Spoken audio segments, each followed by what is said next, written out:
ഒരറ്റത്ത് premier league photo ഫിനിഷിലേക്ക് അടുത്തുകൊണ്ടിരിക്കുന്നു. മറുപുറത്ത് IPL പീക്ക് എൻ്റർടൈൻമെൻറ്റ് മോഡിലേക്കും പ്രവേശിച്ചു. ഇതിനെല്ലാം ഇടയിൽ അധികം ആരുടെയും ശ്രദ്ധ ലഭിക്കാതെ ഒരു ടൂർണമെൻറ്റ് നടന്നുകൊണ്ടിരിക്കുന്നുണ്ട്. യെസ്, ഇന്ത്യൻ സൂപ്പർ ലീഗ് അഥവാ ISL. ഒരു കാലത്ത് ഇന്ത്യൻ ഫുട്ബോളിൻ്റെ ചുറുചുറുക്കിൻ്റെയും ആവേശത്തിൻ്റെയും മറുപേരായിരുന്ന ഈ ടൂർണമെൻറ്റ് ഇന്നിപ്പോൾ മീഡിയ ബ്രോഡ്കാസ്റ്റിംഗ് മുതൽ അങ്ങോട്ട് പല മേഖലകളിലും പ്രതിസന്ധി നേരിടുകയാണ്. ഒഴിഞ്ഞുകിടക്കുന്ന ഗാലറികൾ മുതൽ ഓൺലൈൻ വ്യൂവർഷിപ്പിൽ നേരിട്ട വമ്പൻ ഇടിവ് വരെ അതിൻ്റെ തെളിവുകളായി നമുക്ക് മുന്നിലുണ്ട്. അസാധാരണമായ ഡേറ്റ് ലൈനിലും പരിചിതമല്ലാത്തൊരു ഫോർമാറ്റിലും ഒരു സീസൺ കടന്നു പോകുമ്പോൾ പ്രതീക്ഷയുടെ ഒരു കണികയെങ്കിലും ബാക്കിയുണ്ടോ? നേരത്തെ നിശ്ചയിച്ചതുപോലെ പുതുപുത്തൻ ഫോർമാറ്റിൽ രംഗപ്രവേശനം നടത്താൻ ISLന് ഇനിയൊരു ബാല്യമുണ്ടോ? വിശദമായി പരിശോധിക്കാം. ഓരോ ടീമും തമ്മിൽ ഒരു തവണ മാത്രം ഏറ്റുമുട്ടുന്ന ഒരു പുതിയ ലീഗ് ഫോർമാറ്റ്. 13 മത്സരങ്ങൾക്കൊടുവിൽ ഒന്നാമതുള്ളവർ ജേതാക്കളും അവസാന സ്ഥാനക്കാർ തരം താഴ്ത്തപ്പെടുകയും ചെയ്യുന്ന പുതിയൊരു രീതി. കഴിഞ്ഞ 11 സീസണുകളെ അപേക്ഷിച്ച് ഏറെ വ്യത്യസ്തമായൊരു ഘടനയായിരുന്നു ഇക്കുറി ISLന്. ഓപ്പറേഷണൽ പാർട്ട്ണറായിരുന്ന FSDLന്റെ പടിയിറങ്ങലും പകരക്കാരെ തേടിയുള്ള അലച്ചിൽ എങ്ങുമെത്താത്ത സാഹചര്യവുമൊക്കെ സീസൺ തുടങ്ങുന്നത് ഏറെ വൈകിപ്പിച്ചു. പുതിയൊരു ഫോർമാറ്റിലേക്കുള്ള ലീഗിൻ്റെ ഈ ട്രാൻസിഷൻ സ്റ്റേജിൽ ഒപ്പം നിന്ന ടീമുകൾക്ക് മുന്നിൽ പക്ഷേ ഇപ്പോഴുള്ളത് ഒരു വലിയ ചോദ്യചിഹ്നമാണ്. ഈ സീസൺ തുടങ്ങും മുമ്പ് കണ്ട പോലെ ഭാവിയെപ്പറ്റി യാതൊരു ഉറപ്പുമില്ലാത്ത ആശങ്കയും പരാതി പരിഭവവും മാത്രം ബാക്കിയാകുന്ന ഒരു വലിയ ചോദ്യചിഹ്നം. ഫുട്ബോൾ എന്നത് ഒരു കായിക വിനോദത്തിനും പാഷനും അപ്പുറം ഒരു വലിയ കച്ചവടം കൂടിയാണ്. ഇന്ത്യയിലെ ഫുട്ബോളിൻ്റെ വളർച്ചയ്ക്കൊപ്പം തങ്ങളുടെ ബിസിനസ് കൂടി വളർത്തുക എന്നത് തന്നെയാണ് ഇതിലെ ഓരോ ഇൻവെസ്റ്റർമാരുടെയും ലക്ഷ്യം. അത് തന്നെയാണ് ലീഗിൻ്റെ ഭാവിയെ തുലാസിൽ കയറ്റിയിരുത്തുന്നതും. ലീഗിലെ പല ടീമുകൾക്കും AFFുമായി വലിയ അഭിപ്രായ ഭിന്നത നിലവിലുണ്ട്, പ്രത്യേകിച്ചും സാമ്പത്തിക കാര്യങ്ങളിൽ. ടൂർണമെൻറ്റിൻ്റെ വാണിജ്യ ആവശ്യങ്ങൾക്ക് വേണ്ടി ലേലത്തിൽ പങ്കെടുത്ത 2 കമ്പനികളുടെ കാര്യത്തിലും ഇരുവരും തമ്മിൽ ഇതേ അഭിപ്രായ ഭിന്നത നിലനിൽക്കുന്നുണ്ട്. സംഘാടകർക്ക് ജീനിയസ് സ്പോർട്സ് എന്ന പുതിയ കമ്പനിയുടെ പ്ലാനാണ് താല്പര്യമെങ്കിൽ ക്ലബ്ബുകൾക്കത് ഫാൻകോഡിൻ്റെതാണ്. വർഷം 64.39 കോടി തോതിൽ 20 വർഷത്തേക്ക് 2129 കോടിയാണ് ജീനിയസ് സ്പോർട്സ് ബിഡ് ചെയ്തിരിക്കുന്നത്. എന്നാൽ പ്രതിവർഷം 36 കോടി, അതായത് 20 വർഷത്തേക്ക് 1190 കോടി മാത്രമാണ് ഫാൻകോഡ് മുന്നോട്ട് വെച്ച പ്രപ്പോസൽ. സാമ്പത്തിക മുൻതൂക്കം ജീനിയസ് സ്പോർട്സിൻ്റെ പ്രപ്പോസലിനാണെങ്കിലും അതിൽ നിന്നും ക്ലബ്ബുകളെ പിന്തിരിപ്പിക്കുന്ന ചില കാരണങ്ങളുണ്ട്. കഴിഞ്ഞ ഏപ്രിൽ 23-ന് ജീനിയസ് സ്പോർട്സ് സമർപ്പിച്ച പ്രൊജക്റ്റിൽ AFF അധികാരികളും ക്ലബ്ബ് പ്രതിനിധികളും തമ്മിൽ ഒരു വിശദമായ ചർച്ച നടന്നിരുന്നു. എന്നാൽ ഈ പ്രപ്പോസലിൽ ലീഗിൻ്റെ സാമ്പത്തിക ഘടന എങ്ങനെയായിരിക്കുമെന്നതിൻ്റെ യാതൊരു വിവരവുമില്ലായിരുന്നു. ടൂർണമെൻറ്റ് എങ്ങനെ സാമ്പത്തികമായി ലാഭകരമാക്കാമെന്ന് തുടങ്ങി ഒരടിസ്ഥാന ടെൻഡറിൽ ഉണ്ടാവേണ്ടിയിരുന്ന പല കാര്യങ്ങളും അതിലില്ലായിരുന്നു.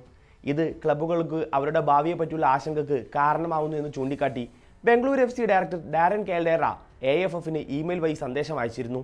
എന്നാൽ ഇതുവരെ ആ വിഷയത്തിൽ ബോർഡിൻ്റെ ഭാഗത്തു നിന്ന് യാതൊരു മറുപടിയും ലഭിച്ചിട്ടില്ല എന്നുകൂടി അദ്ദേഹം പറയുന്നു. നിലവിൽ ഓരോ ടീമും 1 കോടി രൂപ വീതം എൻട്രി ഫീ ഇനത്തിൽ കെട്ടിവെച്ചാണ് ISLൽ കളിച്ചുകൊണ്ടിരിക്കുന്നത്. എന്നാൽ അടുത്ത സീസണിൽ അത് 3 കോടിയായി ഉയർത്താനാണ് ഫെഡറേഷൻ്റെ തീരുമാനം. നേരത്തെ FSDL വർഷാവർഷം നൽകി വന്നിരുന്ന 50 കോടിക്ക് പകരം അടുത്ത വർഷം മുതൽ ജീനിയസ് സ്പോർട്സ് നൽകാൻ ഉദ്ദേശിക്കുന്നത് 12.4 കോടി മാത്രമാണ്. ബാക്കി തുകയായ 37.6 കോടി രൂപ ടീമുകളിൽ നിന്ന് കണ്ടെത്താൻ വേണ്ടിയാണ് എൻട്രി ഫീ 3 കോടിയാക്കി ബോർഡ് ഉയർത്തുന്നത്. ടിക്കറ്റ് സെയിൽസ് മുതൽ അങ്ങോട്ട് സർവത്ര മേഖലകളിൽ ഈ സീസണോടെ തന്നെ പല ക്ലബ്ബുകളുടെയും അടിവേര് ഇളകിയിട്ടുണ്ട്. സീസൺ തുടങ്ങാൻ വൈകിയതോടെ പല പ്രധാന താരങ്ങളെയും ടീമുകൾക്ക് കൈവിടേണ്ടി വന്നിരുന്നു. പരിശീലന സെഷനുകൾ പോലും നിർത്തിവെച്ച് ടീമുകൾ ഹൈബർനേറ്റ് മോഡിലേക്ക് പോലും കടന്നു. എന്നാൽ നിലവിൽ ജീനിയസ് സ്പോർട്സ് സമർപ്പിച്ച പ്രപ്പോസലിന് ഫെഡറേഷൻ സമ്മതം മൂളിയാൽ പല ടീമുകളും കംപ്ലീറ്റ് ഷട്ട്ഡൗണിലേക്ക് വരെ കടക്കുമെന്നാണ് ദേശീയ മാധ്യമങ്ങൾ റിപ്പോർട്ട് ചെയ്യുന്നത്. Kerala Blasters, Chennaiyin FC, Odisha, Mohammedan Sporting തുടങ്ങി പല പേരുകളും അടച്ചുപൂട്ടൽ ഭീഷണിയിലാണ്. Sporting Delhi, Inter Kashi, FC Goa, Bengaluru തുടങ്ങി പലരുടെയും ഭാവിയും സംശയത്തിലാണ്. നേരത്തെ ക്ലബിലെ ചില ആഭ്യന്തര പ്രശ്നങ്ങളെ തുടർന്ന് ഇന്റർ കാശി പരിശീലകൻ ലോപ്പസ് ഹബ്ബാസ് ടീം വിട്ടിരുന്നു.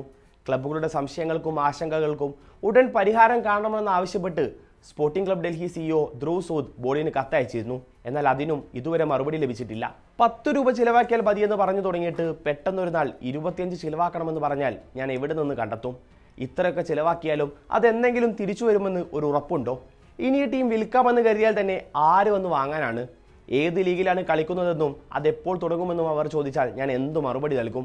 തൻ്റെ ടീം ഉടമസ്ഥൻ ഒരിക്കൽ തന്നോട് ചോദിച്ച കാര്യങ്ങളെപ്പറ്റി ഒരു ക്ലബ് ഓഫീഷ്യൽ പറഞ്ഞ വരികളാണിത്. ISL ഒരു അക്ഷയപാത്രമല്ല എന്ന ബോധ്യമുള്ളവർ തന്നെയാണ് ടീം ഉടമസ്ഥരെങ്കിലും വിദൂര ഭാവിയിൽ എവിടെയോ അവർ ഒരു നല്ല കാല സ്വപ്നം കണ്ടിരുന്നു. പക്ഷേ ആ സ്വപ്നങ്ങളെല്ലാം ചവിട്ടിമതിച്ചാണ് നിലവിൽ ബോർഡ് മുന്നേറുന്നത്. ഇത് ക്ലബ്ബുകൾക്ക് തിരിച്ചടിയാവും. സ്പോൺസർഷിപ്പ് ഇനത്തിൽ നേരത്തെ നഷ്ടം നേരിട്ട ക്ലബ്ബുകൾ കൂടുതൽ കടത്തിലേക്ക് വീടും മുമ്പ് അടച്ചുപൂട്ടലിന് മുതിരാനാണ് സാധ്യത. I ലീഗ് വഴി ISLലേക്ക് ടിക്കറ്റ് എടുത്ത മുഹമ്മദൻസിന് പക്ഷേ അടുത്ത സീസൺ വീണ്ടും I ലീഗിലേക്ക് തിരിച്ചു പോവേണ്ടി വരും. 12 മത്സരങ്ങൾ പൂർത്തിയാകുമ്പോൾ 3 സമനില മാത്രമുള്ള മുഹമ്മദൻസ് നിലവിൽ സീസണിൽ റെലഗേഷൻ ഉറപ്പിച്ച ടീമാണ്. തിരികെ ഐ ലീഗിലേക്ക് മടങ്ങി ചെല്ലുന്നതിന് പകരം ടീം ഒരു പക്ഷേ ഒരു ഫുൾ സ്റ്റോപ്പിലേക്ക് പോകാനാണ് സാധ്യതകൾ. അങ്ങനെയെങ്കിൽ നൂറ്റാണ്ടിന്റെ ചരിത്രമുള്ള ഒരു ക്ലബ്ബ് കൂടി വിസ്മൃതിയിലേക്ക് മടങ്ങും. കല്യാൺ ചൗബെ എന്ന ഒറ്റയാന്റെ മോണോപോളി ഭരണമാണ് നിലവിലെ ഘടനയെ താറുമാറാക്കിയത്. വലിയ മിഷനും വിഷനും ഒക്കെയായി അധികാരത്തിലെത്തിയ ചൗബെ പക്ഷേ ഒരു ദീർഘവീക്ഷണവുമില്ലാത്ത പ്രൊജക്ടുകളാണ് നടപ്പിലാക്കുന്നത്. ഇത് പല ക്ലബ്ബുകളെയും എന്നേക്കുമായി ഓർമ്മകൾ മാത്രമാക്കും. അതുമൂലം ISL എന്ന ടൂർണമെന്റ് പോലും ഒരുപക്ഷെ വൈൻഡപ്പ് ചെയ്തേക്കാം. അനേകം കായിക താരങ്ങളുടെ ഭാവി ഉത്തരമില്ലാത്ത ചോദ്യം പോലെ ബാക്കിയായേക്കാം. ഇന്ത്യൻ ഫുട്ബോളിന്റെ വളർച്ച എന്നത് പേപ്പറിലെ തലക്കെട്ടുകൾ മാത്രമായി ഒതുങ്ങിയേക്കാം. അനിശ്ചിതങ്ങളുടെ ആ പുകമറ നീക്കി ഒരു ശുഭവാർത്തയെങ്കിലും പുറത്തു വരുമോ, അതോ ഒരു കംപ്ലീറ്റ് ഷട്ട്ഡൗൺ ആണോ നമുക്ക് മുന്നിൽ വരാനിരിക്കുന്നത്? കാത്തിരിക്കാം ആ ഉത്തരങ്ങൾക്കായി.